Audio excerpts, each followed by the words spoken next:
শোনা, ও আমার উম্মতের নরনারীরা শোনা, তোমরা যদি লজ্জার স্থানটাকে হেফাজত করো, জবানটারে হেফাজত করো, এই দুইটা অঙ্গ হেফাজতের দায়িত্ব যদি তোমরা নাও, আমি মুহাম্মদুর রাসূলুল্লাহ তোমাদেরকে জান্নাতে নেওয়ার দায়িত্ব নিলাম।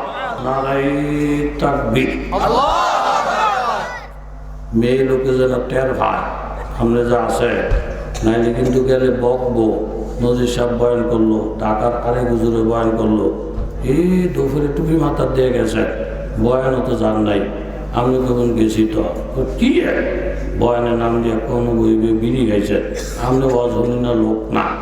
আর নারে তকবীরের লোকে যদি আল্লাহ আকবারটা জোরে কইয়া মাইকের মধ্যে আওয়াজটা ধরাই দিতে পারে, মেয়ে লোক কইব রুবেল তোর আব্বাই মাফিল, আরে তুই গেলে আরো ভালো হইতো। রুবেল আম্মা আপনি মেয়ে লোক, আপনি বুঝলেন কেমনে? আল্লাহ আকবর কইছে, আল্লাহ আকবর কইছে। 10,000 মানুষের মধ্যে তোর বাহের আওয়াজ আলাদা, আমি শুনলেই টের পাই। তাহলে সোয়াবও পাইলেন, মেয়ে লোকের একটা ভালো ধারণাও পাইল। কথা জোরে কোন ঠিক নেই। আর কিছু কিছু লোক আছে মগা, মাহফিলে জুত করে বইয়া থাকে। কেউ যদি চাষা কিন্তু সোবানাল্লাহ কর না, আমরা কারো কামাই খাই না, আমার একটা বলা ইটালি থাকে, আমগো ইচ্ছা সোবানাল্লাহ করলে কমু, না করলে না কমু, মসজিদে এলাম না এলে নাম, আমরা মাইসে তেল মাহি না, আমগো টেয়া কত মাইসে খা। এরকম কিছু তেয়ার আমার লোক সমাজে জোরে বলে আছে না নাই? সামনের কাতারটা খালি ঘুরে থাকে, 8 জন ঢেললেও ঘুরারে সামনে নিতে পারে না। হ্যাঁ এক কথা, আমার 5টা গোলা ইটালি থাকে, গতবারে না 10,000 টাকা মসজিদে দিয়েছি, হুজুর করে 3 বেলা গরম ভাত খাওয়াই, আমগুলো ঠেলাঠেলি খরচ খা, আমরা যেন বয়ে শান্তি পাই, হ্যাঁ বসে রাখবো। কারো কথা মানতেও রাজি না, লড়তেও রাজি না, এরকম লোক আছে না নাই? এই বাড়ি ঘরের মানুষ ভালো। নারায়ে তাকবীর। ও যুবক তরুণ বাবারা শোনো, জিনা ব্যভিচার বর্তমানে একটা মহামারী আকার ধারণ করছে। কি বলেন গেরাম, কি বলেন শহর, কি বলেন ইউরোপ, কি বলেন আমেরিকা, এমন এমন দেশ বিশ্বের মধ্যে আছে বাবা। ইউরোপ আমেরিকার দিকে নজর করেন, পাশ্চাত্যর দিকে নজর করেন, পশ্চিমাদের দিকে নজর করেন, তাদের রাষ্ট্রীয়ভাবে বহু দেশে আইন পাশ হয়ে গেছে। দেহ আমার স্বাধীনতা আমার, যৌন ক্ষমতা আমার স্বাধীনতা আমার, যে যাকে খুশি যৌন মিলন করে, এখানে বিবসাদের প্রয়োজন নাই। যাকে যার পছন্দ লাগে, হাইওয়ান জানোয়ারের যেমন মা বোন কোনো ভেদাভেদ নাই। ইহুদি খ্রিস্টানদের কাছে কোনো ভেদাভেদ নাই। জিনা ব্যভিচার যখন বাইরে যাবে, সমাজের মধ্যে মহামারী আসবে। একজন সাহাবী এখনো কলমা পড়ে নাই, নবীজিকে বলেন, ইয়া রাসূলুল্লাহ, আমি মুসলমান হইতে পারি, তবে শর্ত হইল একটা, আমাকে আপনি জিনা করার অনুমতি দিবেন। আল্লাহর নবী ধমক দিলেন না, তাকে মজলিস থেকে উঠাইয়াও দিলেন না, তার সাথে খারাপ ব্যবহার করলেন না। বললেন, ঠিক আছে, একটা গুনাহ করবা, অন্য গুনার থেকে বাঁচবা তো? বলে হা, তাইলে তুমি কলমা পড়ো। কলমাটা পড়ার পরে রহমতের নবী, উম্মতের কান্ডারি নবী ওই সাহাবীর বুকের মধ্যে হাত দিলে, দিয়ে নবীজি বললেন, দেখো বাবা, তুমি কি পছন্দ করো তোমার মায়ের সঙ্গে কেউ জিনা করো? বলে, ইয়া রাসূলুল্লাহ, প্রশ্নই ওঠে না। আমার আম্মার সাথে যে জিনা করবি, খবর পাইলে তার কল্লাটা ফালাইয়া দেব। তুমি কি পছন্দ করো তোমার মেয়ের সাথে কেউ জিনা করো? বলে, কল্লাটা ফালাইয়া দেব। তুমি কি পছন্দ করো তোমার বোনের সাথে কেউ জিনা করো? বলে, কল্লাটা ফালাইয়া দেব। আল্লাহর নবী বলেন, তাইলে কোন বুঝা শোনা দেখো, তুমি যদি কোনো ফর নারীর সাথে জিনা করো, ওই নারীটা কারো না কারো মা, কারো না কারো বোন, কারো না কারো মেয়ে, তাইলে তুমি যেমন রাগ হয়ে যাইবা, তার বাবা, তার বোন, এরকম তারাও তো রাগ হয়ে যাবে। এই কথাটা আল্লাহর নবী কায়দা করে বললেন। বুকটার মধ্যে হাত রাখলেন। সাহাবী ডাক দিয়ে বললেন, ইয়া রাসূলুল্লাহ, আপনার কথার মধ্যে কি মধু, আপনার কথার মধ্যে কি মায়া। আপনি যে হাতটা আমার বুকের মধ্যে রাখছে, মনে হয় আমার বুকটা ঠান্ডা হয়ে গেছে, কলিজাটা জুড়ে গেছে।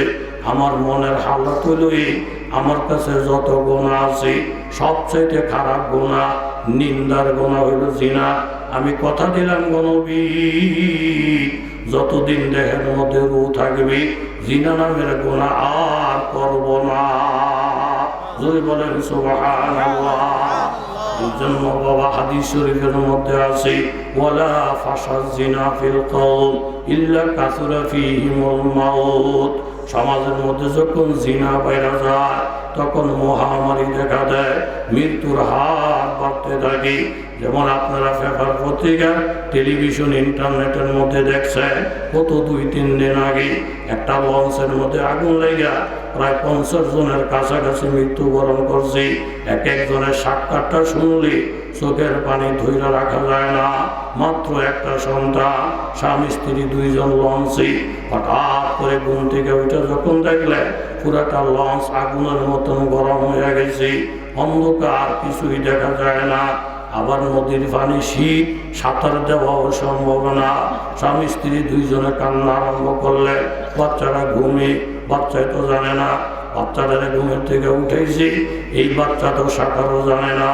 এই বাচ্চারা নিয়ে নদীতে যদি ঝাঁপ দেয় বাচ্চার মৃত্যু নিশ্চিত। একবার মায়ের কোলের মধ্যে লয়, আবার বাবাই কোলের মধ্যে লয়। মায়ের কোলের মধ্যে লইয়া চুমা খায়, বাবা তোমার মনে জীবনে আর পাইতাম না। বাবাই কোলের মধ্যে লইয়া চুমা খা, বাবা তোমার মনে আর পাইতাম না, এখন কি করা যায়? বিবি বললেন স্বামী গো আমার, আপনি আমার এই বাচ্চাটারে নিয়ে নদীর মধ্যে ঝাঁপাইয়া পড়ে, আমার ব্যাপারে আপনি টেনশন করেন না। আমি যদি পয়সা থাকি তাহলে আপনার সাথে একদিন দেখা হবে, আর যদি মারা যায় আমার জন্য হাত উঠিয়ে দোয়া করে আমি সন্তানটাকে আপনার কাছে আমানত রাখলাম। আপনি আমাকে তো সামলাইতে পারবেন না, বাচ্চাটা নিয়ে নদীতে ঝাঁপিয়ে পড়ে। এই শিশু বাচ্চাটাকে নিয়ে বাবা যখন নদীতে ঝাঁপিয়ে পড়লেন, প্রায় 1.5 ঘন্টা পানির মধ্যে থাইকা হাবুডুবু খাইয়া সাঁতরাইয়া পাড়ের মধ্যে যখন উঠছে, বাচ্চাটার দিকে নজর করে দেখি কোন টাইমে জানি পানি খাইয়া খাইয়া বাচ্চাটা আর দুনিয়ায় নাই। এরকম বহু ঘটনা ঘটছে রে বাবা।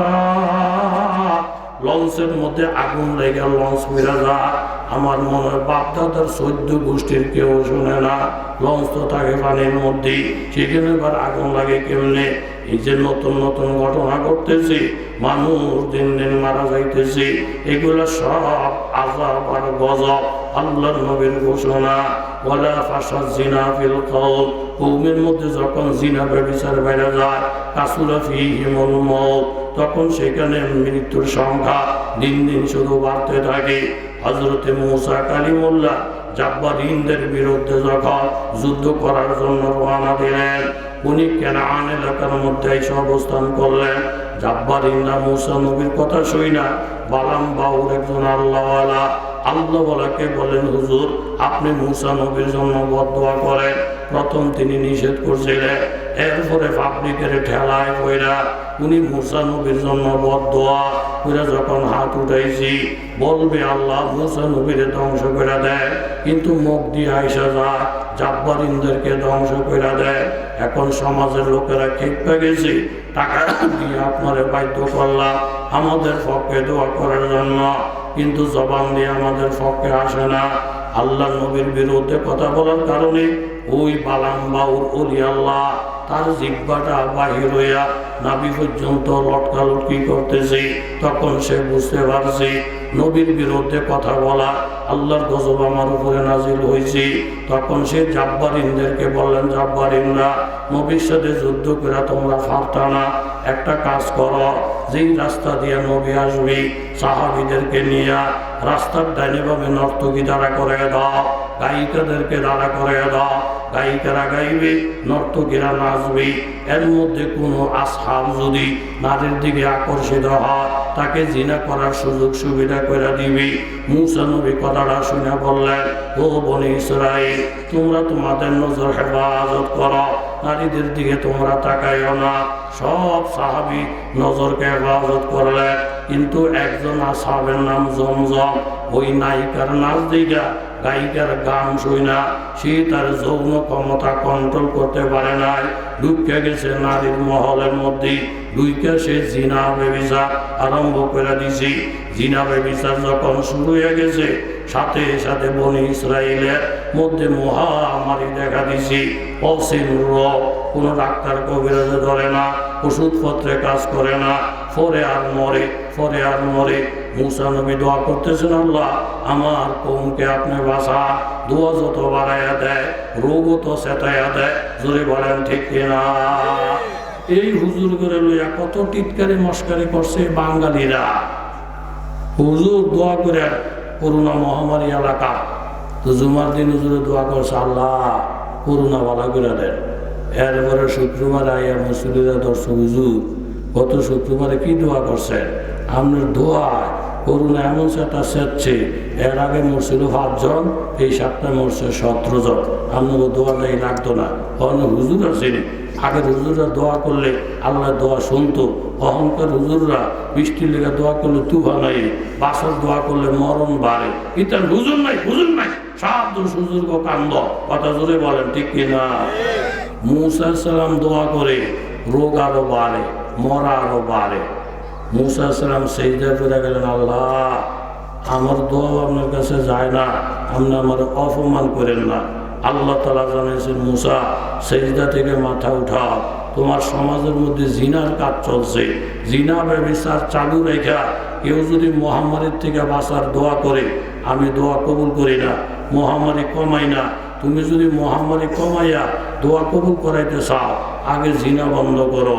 মুসা আলাইহিস সালাম গিয়ে দেখেন জমজম নামের আসহাব জিনা ব্যভিচারে লিপ্ত। একটা কূপ দিয়া কল্লাটা ফালাইয়া যখন দোয়া করছে, সাথে সাথে দোয়া কবুল হয়ে গেছে, মহামারী বন্ধ হয়ে গেছে। জোরে বলেন সুবহানাল্লাহ। এই দেশ থেকে জিনা ব্যভিচার বন্ধ হয়ে গেলে দোয়া করলে মহামারী কমবে, অধিক মৃত্যুর হার কমবে। আল্লাহ নবীর ঘোষণা, 2টা অঙ্গ, একটার নাম জবান, আরেকটার নাম হইল গোপন অঙ্গ। এই 2টাকে যদি হেফাজতের দায়িত্ব আমার কোনো উম্মত নিতে পারে, আমি মুহাম্মদুর রাসূলুল্লাহ তাকে জান্নাতে নেওয়ার দায়িত্ব নেব। জোরে বলেন সুবহানাল্লাহ।